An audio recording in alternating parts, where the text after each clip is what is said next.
The village of Rupnagar was forgettable to cartographers, but etched deep into the memory of those who lived beneath its brooding sky. It was a place where the air itself felt heavy, thick with the scent of wet earth and ancient, unspoken secrets. At its heart stood the ruins of the Zamindar's mansion, a crumbling monument to forgotten opulence. But it was not the mansion itself that held the true terror. It was the ancient, colossal Shalmali tree that guarded its collapsing eastern wall.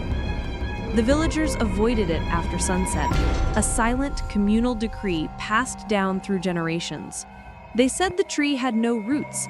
It merely clung to the earth, drawing its sustenance from the buried sorrow of the land. Anik, a skeptical university student home for the holidays, scoffed at the superstitions. He was driven by a cynical curiosity and the misplaced bravado of youth. His grandfather, Dinan, a man whose eyes held the weary wisdom of the village, had tried to warn him.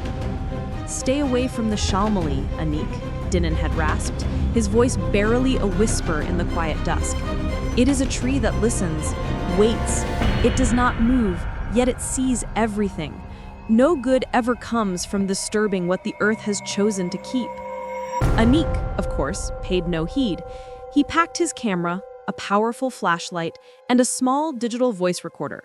He intended to capture evidence of the village's quaint folklore, a project for his anthropology class. The night he chose was moonless, a curtain of thick, inky blackness that swallowed the light from his torch. As he approached the mansion grounds, the temperature dropped sharply. The chirping of crickets, the incessant background noise of the rural night suddenly ceased. Anik was enveloped in a profound, unsettling silence. The Shalmali tree loomed like a monstrous silhouette against the faint glow of the distant stars.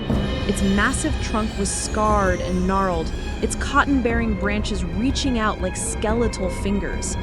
Anik set up his voice recorder at the base of the tree, pressing the record button with a nervous but excited tremor in his hand. He felt a sudden, inexplicable urge to touch the rough, cold bark. As his fingers made contact, a sensation like an electrical current, cold and sharp, shot up his arm. He jerked his hand back, and in the momentary darkness, he heard it. A sound that wasn't the wind, wasn't an animal, but a low, guttural sigh emanating from deep within the wood itself. That was the sound of the wind shifting the leaves, he rationalized, though the air was dead calm. He took a photo, the flash briefly illuminating a cluster of dry, blackish-red stains on the trunk, stains the color of old, oxidized blood. He checked his recorder, nothing but static. He tried again. This time, as he pressed record, the silence was broken by something else. A distinct, rhythmic thump-thump, thump-thump, coming from inside the mansion. It was the sound of something heavy, perhaps a sack or a body, being dragged across the cracked marble floor. The story ends here, but the fear remains.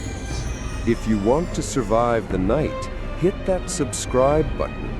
And remember, don't look under your bed tonight.